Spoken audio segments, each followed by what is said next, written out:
Hello, everyone, and welcome back to another episode of 1990's Represent.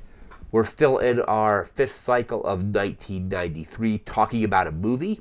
In this episode, we're talking about Army of Darkness, a cult classic from Sam Raimi, obviously starring Bruce Campbell. The third film in the Evil Dead trilogy, or the original trilogy for Evil Dead films, before they did kind of the Ash versus Evil Dead series, as well as some of the other kind of spin off Evil Dead movies like the 2013 Evil Dead, and I think Evil Dead Rise as well. But Army of Darkness, just again a classic. It's not my favorite movie in the Evil Dead series. It's probably my second favorite. I think my favorite overall is Evil Dead 2.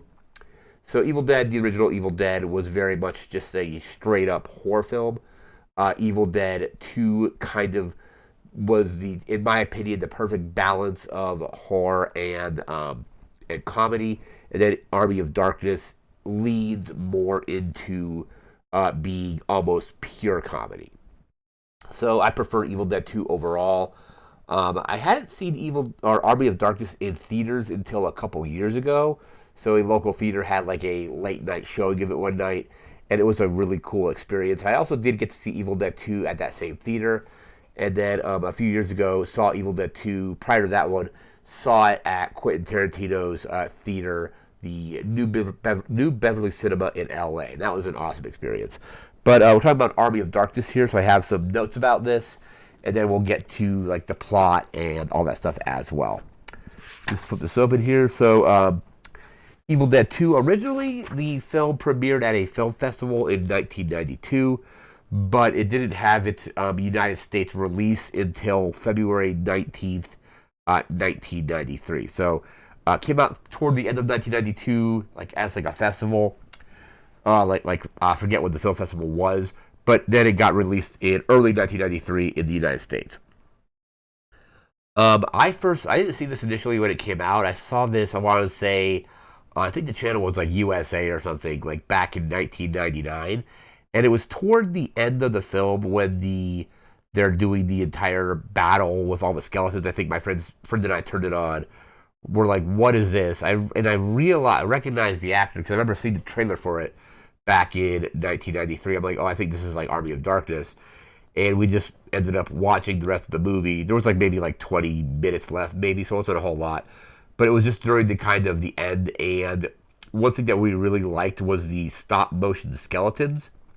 So it to me, like a few years before seeing that, I had watched Jason and the Argonauts in like a high school, like I think it was like English class. We were trying to study Greek mythology, and they showed us the Jason and the Argonauts, and the animation style for the skeletons, all stop motion, was obviously by Ray Harryhausen. It was kind of very similar. The way the skeletons were moving was very similar to that. The skeletons in this movie are hilarious. Like they have like really funny dialogue. They're animated in such a way where it's like just like it's cheesy, but there's a charm to it. So yeah, that's when I first watched it, and then a couple years later, when I got a DVD player, I ended up picking up the director's cut of the film. I have that on DVD still. I ended up picking up like the entire Evil Dead trilogy, like really quickly. So I watched Evil Dead, then bought Evil Dead 2, then bought Army of Darkness, and basically watched them all, like marathon them kind of thing. Um, but the version, like the director's cut, I think is better. The ending, I think, like you can the S Mart ending is probably the one most people know, where he actually gets back to his current time, and there's a deadite there. He takes care of it, but that's the ending that you would see in most cuts of the film. The director's cut has an alternate ending where he accidentally, like, basically oversleeps. He takes too many drops of this sleeping potion and ends up basically in like a post-apocalyptic London. The film had a $11 million budget, and it only ended up grossing 21.5 million. So it probably, it made its budget back, but didn't really make a lot of money. But it ended up probably like in the long run making more, with it being just a cult classic, and people buying the DVDs, buying the Blu-rays, seeing the film if it's ever got like gets when it gets re-released occasionally, stuff like that. Let's see here. So the alternate ending I just talked about, where he basically oversleeps, that was the original ending that Sam Raimi wanted, and Universal made him change that ending because it's basically it just kind of ends on a down note where it basically it's like doesn't have a. I mean, if you know the character of Ash, it has a somewhat very Ash ending because Ash is kind of an idiot, so he like basically miscounts the number of drops. And even in the commentary on the DVD, Bruce Campbell was basically saying that that is something that Ash would do. He would like screw up counting to seven because he's like, again, Ash is an idiot. We love him, but he's an idiot. Um, so Universal made him change that ending to the S-Mart ending that is on the theatrical cut. I think it's on the international cut, as well as the there's like a different version of the movie that has that same ending as well. I think there's like a total of like four different cuts of the movie. There's the theatrical, I guess it's theatrical, international, director's cut, and then TV version maybe. Um, I have a link in the description that I'll throw in there that will kind of break down all the differences between the different cuts of the film. So when Evil Dead 2 came out, apparently it made enough money that Dino De Laurentiis was willing to finance a sequel for it. And there's a lot of different materials that were used in that. So like basically according to my research, a Connecticut Yankee in King Arthur's Court, Gulliver's Travels, especially with the tiny ashes because they kind of tie him up in that way. Jason and the Argonauts, and so on. There's a quote from Bruce Campbell I want to bring up here. Let me just pop this up here.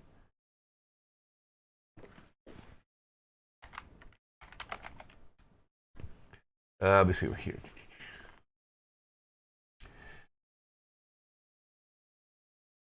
Yeah, so the quote from Bruce Campbell was there was two. No, let's go with this one here. So this is when they were deciding to like the setting, and Bruce Campbell was quoted as saying, "quote We all decided, quote, get him out of the cabin. There was earlier drafts where part three took place there, but we thought, well, we all know that cabin. It's time to move on." So basically, like they took him out of the cabin and threw him into like medieval London, and that actually is like kind of teased at the very end of Evil Dead 2. He gets sucked through the time portal kind of thing, and ends up where he kind of starts Evil Dead 2 at. Yeah, so the other quote from Bruce Campbell was about it was originally they had the idea for that 1300s thing, but they couldn't really figure it out at the time. When they had like a much lower budget, and the quote was, "quote It was originally designed to go back into the past to 1300, but we couldn't muster it at the time, so we decided to make an interim version, not knowing if the 1300 story would ever get made." So that interim version is obviously Evil Dead 2 with a kind of teaser to Army of Darkness, that part. So we got those. That quote. This movie, like I said, is more comedic than two, much more comedic than one. You kind of have like Evil Dead, the original, being a pure horror film, like I mentioned earlier. Then Evil Dead 2 being a combination of comedy and horror, and Army of Darkness being more in the direction of comedy. Let's see here, we got that. Apparently, Bruce Campbell got injured on the thing during the filming. Let me just actually bring up that quote. Yeah, there we go. So, basically, he flips the stuntman down some stairs, and he basically got hit. Got hit in the face with a piece of armor. So he got a cut, and they brought him to an emergency room to get this cut looked at. And obviously, he's got all kinds of fake cuts. And the funny thing of the story is the surgeon was like, or the doctor was looking at him, was like, okay, which one of these cuts is it? Because he's got like a whole bunch of fake cuts and then one real cut. So, kind of just an interesting little story there. And now we're going to get into the plot of this film.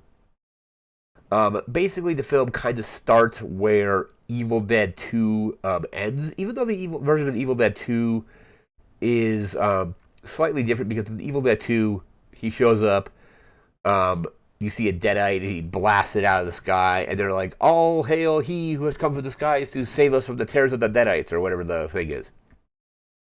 In Army of Darkness, they're definitely like much less receptive to him. Like they actually like chain him up, and they think he's part of Henry's men or whatever they are, and they drag him to the castle, and they're gonna throw him in the pit. They throw someone else in the pit, and that person just basically erupts into a huge like geyser of blood coming out of the ground. Ash gets thrown in the pit and ends up taking care of the deadite that's in there, and they definitely like see him as a kind of like he's definitely a fish out of water in this film. But and they see a lot of the stuff that he has as like some kind of magic. He's like, "This is my boomstick." It's like kind of thing. So then the kind of people at the castle start liking him more, and they basically the wise men basically tells him the story of it's like, hey, like there might be a passage in the Necronomicon that can get you back to your own time. So basically he's like, you gotta like go through this, like take this path, it leads to a graveyard. Once you get to that graveyard, you gotta recite these three words. It's like I'm actually gonna mispronounce them too. It's like Klaatu Barata Nektu or what Niktu, whatever it is. Definitely an N word. But that's what he says in the film. So he basically is like, I got the words, I got the words. He's like, you send me home when I get there. But he is traveling, and then kind of like I think I don't know if they call it the force in the. Basically, it's the kind of the camera just chasing Ash. There's a callback to that in this movie as well, where he's getting chased and he basically like hides in a windmill. And in the windmill, he I think it's is it the windmill because he gets there, he runs off. So basically, he's in this windmill, and he sees a reflection of himself. He runs into it, he crashes into it, and basically like five pieces of mirror glass break off. And one of the best scenes in the film. I think in the theatrical cut, this scene is cut down quite a bit. But in the director's cut, like you can watch the director's cut and then just watch the S-Mart ending if you want to see like him getting back to his normal time. But you have him dealing with all the little ashes, which is just a very Gulliver's Travel esque kind of scene where they are like they basically take a fork and like stab him with a fork.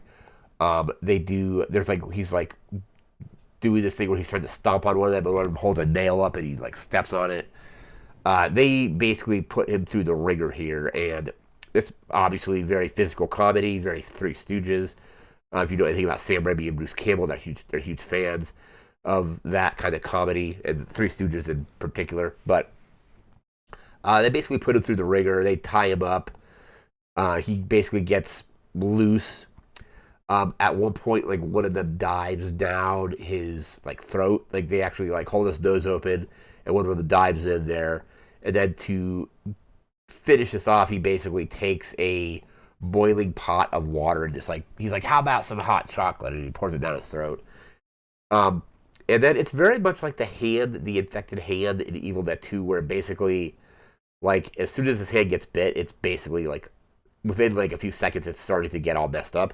In this one, after he pours the water down his throat, you see this thing just bulging on his shoulder. You see an eye, and it's like basically at this point, it's a two-headed version of Ash. Like it's evil Ash and good Ash, and they have like it's still it's two heads, two arms, two legs, but then it splits off eventually to two different versions of Ash. So he's like, you're little goody two shoes, little goody two shoes. He's like punching him, and then I think eventually like Ash like shoots him, and in the director's cut, he's like I'm not, he's like I ain't that good, and he blasts him. I think in the theatrical one, it's like good, bad, I'm the guy with the gun kind of one. Anyway, he shoots evil Ash, he buries him, and then he eventually gets to the graveyard where the book is. But he's like, there's three of them, and he's like, I was never told that there were three books. Like, what the heck is this? So the first one he opens, it like basically is like a black hole almost. It like sucks him in. some pretty cool like makeup effects where his face is all stretched out and he shakes his head to get it unstretched, and then it like stretches in a different way, and he eventually gets that fixed. He's going to go after the correct book, and then he's like, no, it's probably this. He's like, I'm gonna go here, and he's like, no, maybe this one, and then he goes back to the one, and it ends up being one that like bites him, and it like turns into like it like flies and like flies at him and like like hits him and stuff like that. He takes care of that one, puts it back, and then eventually gets to the book, and he's about to grab it, and he's like, oh yeah, the words, like recite the words. He's like Klaatu Barata, and then he's just like, oh great, I don't know what the word is. He's like, it was definitely an N word. He's like Klaatu Barata. He's like, his coughs and like picks it up. You hear some like thunder go off.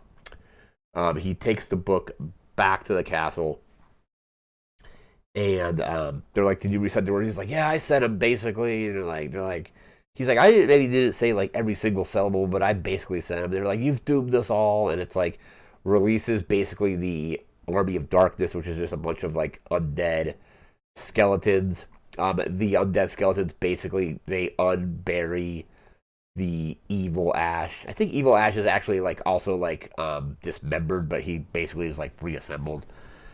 And Evil Ash, of course, also played by Bruce Campbell in just heavy makeup. Just a great character because it definitely feels like a very good like progression of like the story. So you have Evil Ash, who basically is like zombie Ash versus regular Ash. Again, both played by Bruce Campbell, both done like very well. But they are the castle people in the castle now are upset. He's like, hey, like you doomed us all by unleashing this army of skeletons on us. They also kidnap Sheila. I should have mentioned like she like makes out with Bruce Campbell earlier in the movie, but they capture Sheila, and then Sheila ends up kind of becoming like the bride to Evil Ash.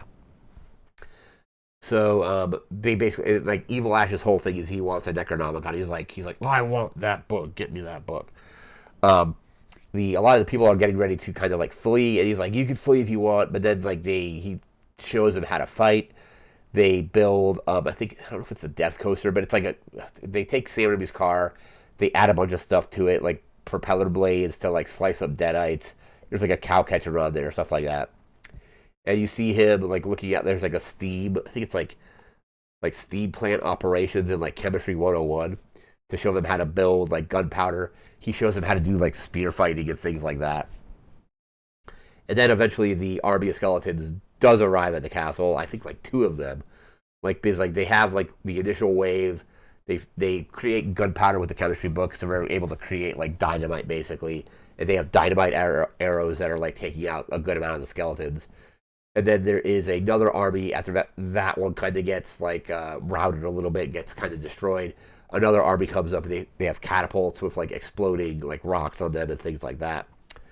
Eventually, though, the castle gets breached by like a battering ram, and then you can easily tell that some of the skeletons are obviously stop motion.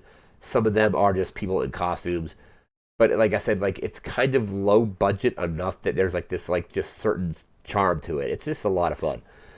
But the skeletons are fighting off the humans, and then Evil Ash eventually gets into the castle, and he is fighting with regular Ash. There's like a huge sword fight between the two of them, and I think like Evil Ash eventually gets like set on fire and gets like thrown off the castle, but then it shows back up as like just Evil Ash's skeleton form.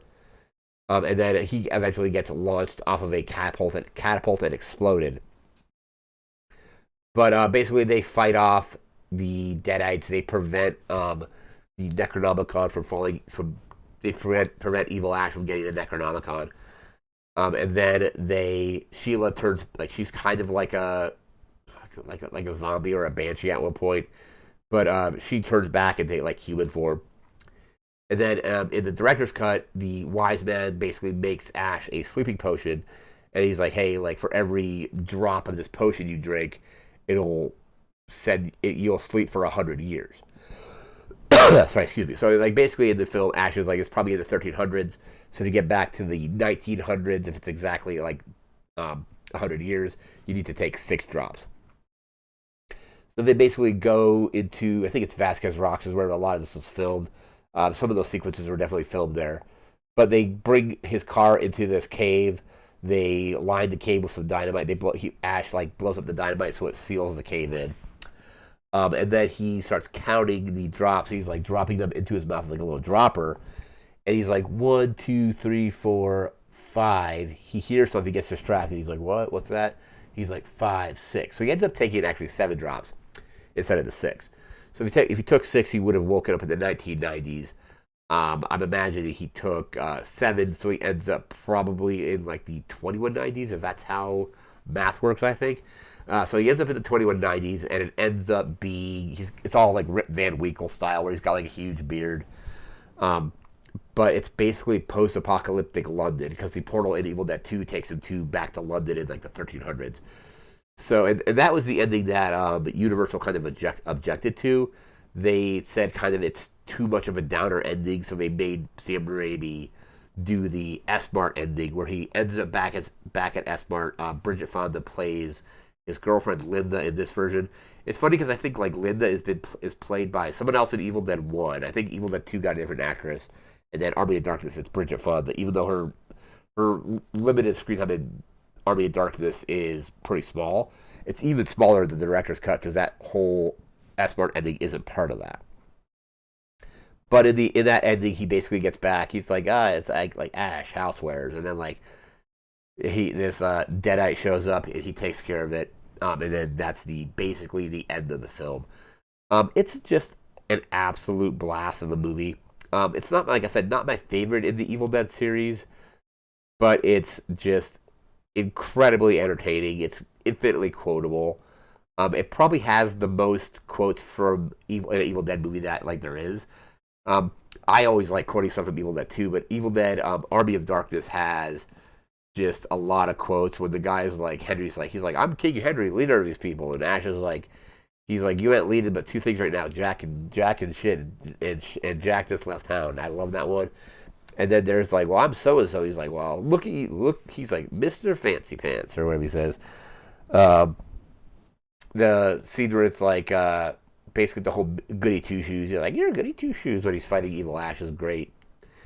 Some of the skeletons just have some great like lines, like during the first wave after they get kind of destroyed. One of them was like, he's like, retreat, and then like the other skeleton's like, let's get the hell out of here. So like this, there's like a lot of charm to it. Great quotes as well. And the whole shop S-Mart is from this thing, because I don't think S-Mart is even mentioned in. Yeah, because like I don't think Ash's actual like job is even mentioned in the first 2 movies at all. I think it only shows up in Army of Darkness and forward from there. But yeah, Army of Darkness is a blast. I have some links I'm going to leave in the description that will describe more of the differences between the cuts of the film. Let me actually just bring up that list so I can see what the different versions are really quickly. I'll be able to see those. So yeah, there is, let's see here. So there is the theatrical version. There is the international version. There's the director's cut. So the 4 versions are director's cut, international edition, U.S. theatrical edition, and U.S. TV edition. So the director's cut is 96 minutes. That's the longest of all of them. The international cut is 88 minutes. The theatrical version is 81. And the television version is 88. So it looks like some of the television version has some stuff that was maybe added back in. That was maybe cut from the theatrical edition. But there'll be a link in the description to where you can check out all the differences between those different versions of the movie. I've seen the theatrical cut, like, I think maybe like twice. And the one I've seen the most is definitely the director's cut. Most recently for this video, I watched the director's cut, but like a couple years ago in theaters, I saw the theatrical edition as well. But that is going to do it for this video. We'll be back again in a few days doing a video game or a computer game. No idea what that's going to be just yet, but we'll be back in a few days with that. So remember to like, comment, share, and subscribe. We'll see you again next time. Thanks again for watching. Take care and have a good one. See ya.